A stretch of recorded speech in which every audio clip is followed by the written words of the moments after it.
यदि आप हमारे चैनल पर नए हो तो सब्सक्राइब करना ना भूलें और बेल आइकन पर क्लिक करें ताकि हमारी सारी न्यूज स्टोरीज आप सबसे पहले देख सकें।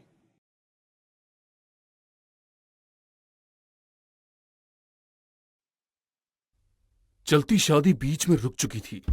सब हैरानी से उस अघोरी को देख रहे थे जिसने बीच शादी में आकर रुकावट खड़ी की थी। अघोरी लड़के के पिता के साथ बहस कर रहा था। लड़के के पिता ने कहा, बाबा ये शादी हो जाने दीजिए उसके बाद।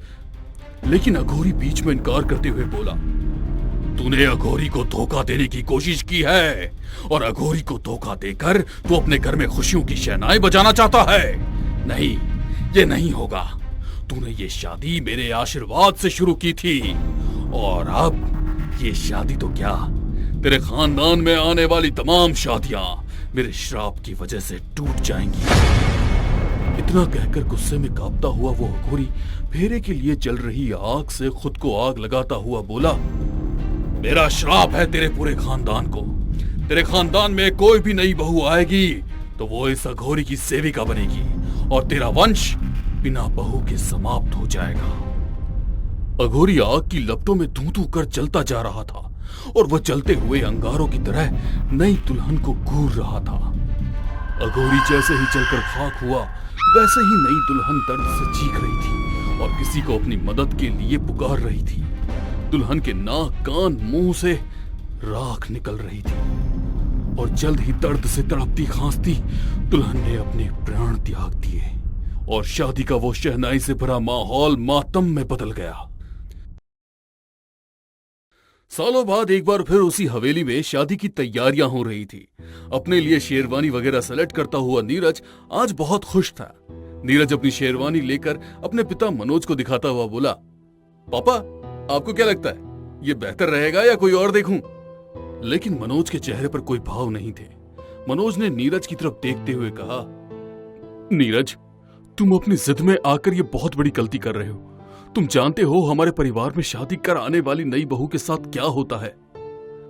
लेकिन नीरज बोला, ओहो पापा, आप भी ना जाने कौन सी बात लिए बैठे। उस बात को इतने साल बीत गए।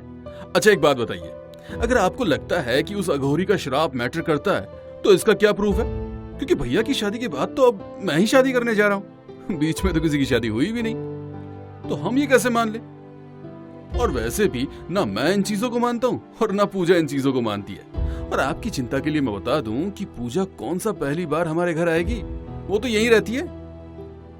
और नीरज वहां से चला गया और मनोज ने अपनी जेब से मोबाइल निकाला और कॉल लगाकर बोला, बेटा नीरज नहीं मान रहा है। अब जब उसे शादी करनी ही है तो तू भी आ जा। मैं जानता हूं कि इस घटना के बाद तो तू पूरे तरीके से टूट चुका है, लेकिन अपने भाई की खातिर ही आजा। और मनोज ने अपनी बात खत्म करके जैसे ही कॉल को डिस्कनेक्ट किया और पीछे पलटा, उसे सामने लगे आईने में उस अघोरी का अक्स दिखाई दिया जो धू-धू करके जल रहा था। मनोज घबराता हुआ पीछे खिसका, उसके हाथ से मोबाइल छूट गया। मनोज आईने में डरकर देख रहा था और वह अघोरी मनोज की तरफ देखकर हंस रहा था। तभी मनोज के कान में अघोरी की बात सुनाई दी, अघोरी का श्राप कभी खत्म नहीं होता, तो तेरे खानदान में आने वाली हर बहू अघोरी की सेविका होगी। डर के मारे मनोज अपने कमरे से बाहर भागा और वो जैसे ही नीचे पहुंचा उसने देखा कि पूरे हॉल में शादी की तैयारी जोर शोर से हो रही थी। मनोज ने नीरज को अपने पास बुलाते हुए कहा, नीरज बेटा मान जा। लेकिन नीरज ने एक बार फिर अपने पिता को समझा दिया और 2 दिन बाद ही नीरज और पूजा की शादी धूमधाम से शुरू हो गई। नीरज की हवेली के कमरे में दुल्हन की तरह सजी पूजा इंतजार कर रही थी कि कब कोई उसे बुलाने आए। पूजा की सहेलियां उसका मजाक उड़ाते हुए बोली, तेरा सही है, इसी हवेली में पली बड़ी है और यही बहू बनकर आ रही है, वाह।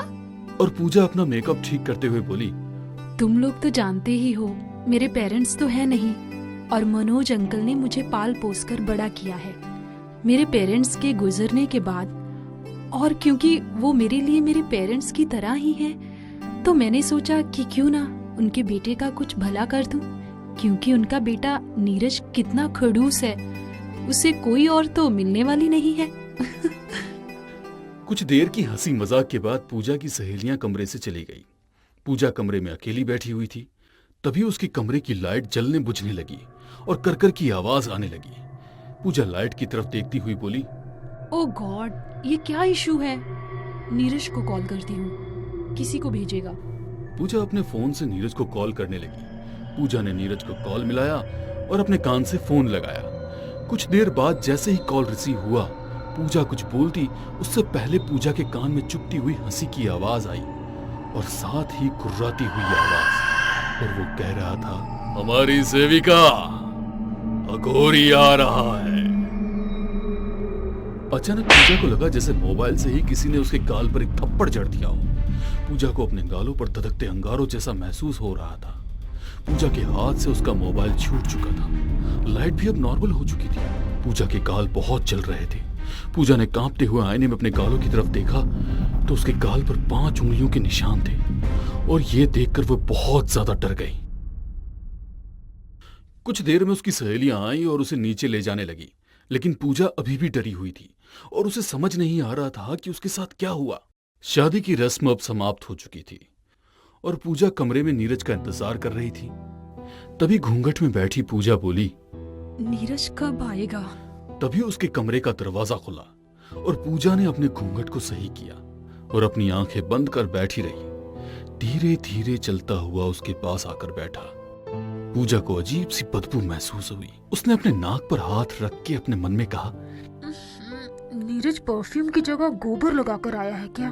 पूजा अभी ये सोच ही रही थी कि उसे अपने सिर पर एक भारी हाथ महसूस हुआ और उसने पूरे जोर से पूजा के बालों को पकड़ा और उसे खींचता हुआ बेड के नीचे पटक दिया। पूजा चिल्ला पड़ी। उसकी हाथ की चूड़ियां टूटकर उसके हाथों में चुभ चुकी थीं। पूजा ने अपना दुपट्टा हटाया और चौंकते हुए देखा। उसे कमरे में कोई नजर नहीं आया सिवाय फर्श पर राख के बने पैरों के चिन्ह के। कौन है यहाँ? क्या हो रहा है ये सब? नीरज तुम कहाँ हो? तभी पूजा को अपने कमरे में लगे आईने में एक साया नजर आया जो बस अंगारों में घिरा हुआ था। उसकी हिम्मत नहीं हो रही थी कि आंख खोलकर उसकी तरफ देखे, और पूजा ने जब बड़ी मुश्किल से अपनी आंखें खोली तो वो आईने से निकलकर उसके सामने खड़ा था। उसके पूरे शरीर में आग की लपटें उठ रही थी। दहकती आंखों से पूजा को घूरता हुआ उसकी तरफ बढ़ रहा था। पूजा बोली, कौन हो तुम मुझसे क्या चाहते हो? मैंने तुम्हारा क्या बिगाड़ा है? और वो गरजता हुआ बोला, तूने नहीं, इस खानदान ने मेरा बिगाड़ा है, और ये मेरा श्राप है इस खानदान को कि हर नई बहू मेरी सेविका बनेगी, मेरी। और अब तेरी बारी है, चल मेरे साथ। इतना कहकर वो वापस से पूजा को बालों से पकड़ते हुए कमरे के बाहर लेकर आया। शादी के घर में लोग भरे हुए थे।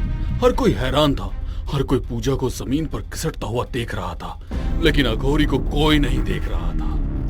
पूजा बस खिंची हुई एक तरफ जाती है। उसके कपड़े अस्त व्यस्त थे, उसकी चूड़ियां टूटी हुई थी, उसके बाल बिखरे हुए थे, और ये देखकर मनोज को हार्ट अटैक आ गया।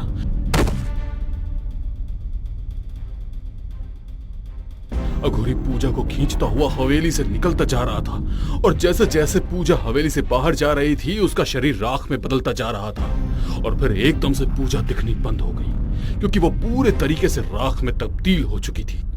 नीरज बिल्कुल पागलों की तरह चीख रहा था। उसे समझ नहीं आ रहा था कि ये क्या हो गया। तभी किसी ने उसके कंधे पर हाथ रखा और उसने देखा तो उसका बड़ा भाई नवीन था।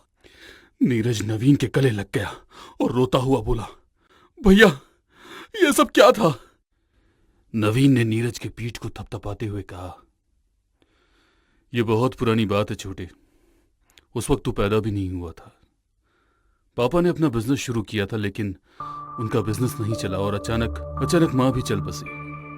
पापा बिल्कुल पागल हो चुके थे। वो अक्सर शमशान जाकर वहां बैठे रहते जहां मां की चिता जलाई गई थी। ऐसे ही में उन्हें एक अघोरी बाबा मिले, और पापा की टेंशन, पापा का दुख देखकर अघोरी बाबा ने उन्हें आशीर्वाद दिया।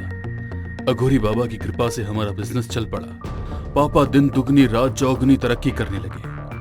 पापा के लिए तो अघोरी बाबा देवता थे। दिन बीतते गए और एक बार फिर ऐसा समय आया कि पापा का बिजनेस में लॉस होने लगा, और उसी वक्त रिद्धिमा, जिससे कि मेरी शादी होने वाली थी, उसके पापा अमेरिका में बहुत बड़े बिजनेसमैन थे, लेकिन वो रिद्धिमा की शादी इंडिया में करना चाहते थे। और पापा को जब ये बात पता चली तो वो किसी भी हालत में मेरी शादी रिद्धिमा से करवाना चाहते थे, क्योंकि रिद्धिमा अपने पेरेंट्स की इकलौती बेटी थी, तो उसे ही सारी प्रॉपर्टी मिलने वाली थी। लेकिन रिद्धिमा के पापा को हमारा स्टैंडर्ड उनके स्टैंडर्ड से मैच करता नहीं लगा, और पापा ने एक बार फिर अघोरी बाबा के पैर पकड़े और उनकी मदद ली। अघोरी बाबा की कृपा से मेरी और रिद्धिमा की शादी फिक्स हो गई। अघोरी बाबा जिस शमशान में साधना करते थे और अपने चेलों के साथ रहते थे, वो शमशान की जगह बहुत बड़ी थी। रिद्धिमा के पापा ने हमारे पापा के दिमाग में एक बात डाली थी, अगर वो शमशान हम किसी तरीके से हथिया लें तो वहां पर हम बिल्डिंग बना लेंगे और बहुत सारा पैसा कमाएंगे। पापा ने जब ये बात अघोरी बाबा के सामने कही तो अघोरी बाबा बहुत नाराज हुए और उन्होंने पापा को चले जाने के लिए कहा और ये चेतावनी दी कि गलती से भी ऐसा दोबारा ना सोचे। पापा ने माफी मांगी और उनसे वादा किया कि वो ऐसा कुछ नहीं करेंगे, ना किसी को करने देंगे। लेकिन पापा ने अपना वादा तोड़ दिया और उन्होंने रिद्धिमा के पापा के साथ मिलकर बहुत ही दांव पेच लगाकर शमशान की जमीन हथिया ली और बुलडोजर वगैरह से वहां की तोड़फोड़ करवाई, जिसमें अघोरी बाबा के शिष्य घायल भी हुए और उनका एक शिष्य मारा भी गया। मेरी शादी चल रही थी और इन सब से नाराज होकर अघोरी बाबा गुस्से में सुलगते हुए आए। अघोरी बाबा ने पापा से जब ये सारी चीजें कही तो पापा ने कहा कि पापा उनसे किया वादा जरूर निभाएंगे, वो शमशान में कुछ भी नहीं होने देंगे। वो माफी मांगने लगे, लेकिन अघोरी बाबा ने गुस्से में श्राप दिया। जिस शादी के लालच में आकर पापा ने ये सब कुछ किया, अघोरी बाबा को धोखा दिया। उनके खानदान में अब कोई शादी नहीं होगी और उनके खानदान में आने वाली हर नई बहू उनकी सेविका बनेगी। अघोरी की सेविका यानी कि पिशाचनी, डाकनी। सबसे पहले रिद्धिमा गई और अब पूजा। पापा की गलती और उनके लालच की वजह से हमारा खानदान इस श्राप को भुगत रहा है। ये सब सुनकर नीरज की आंखों से आंसू बह निकले थे। तभी भीतर से चीख पुकार की आवाज आई। नवीन और नीरज दोनों घर के भीतर भागे तो उन्होंने देखा कि उनके पापा की जान जा चुकी थी। यदि आप हमारे चैनल पर नए हो तो सब्सक्राइब करना ना भूलें और बेल आइकन पर क्लिक करें ताकि हमारी सारी न्यूज़ स्टोरीज आप सबसे पहले देख सकें।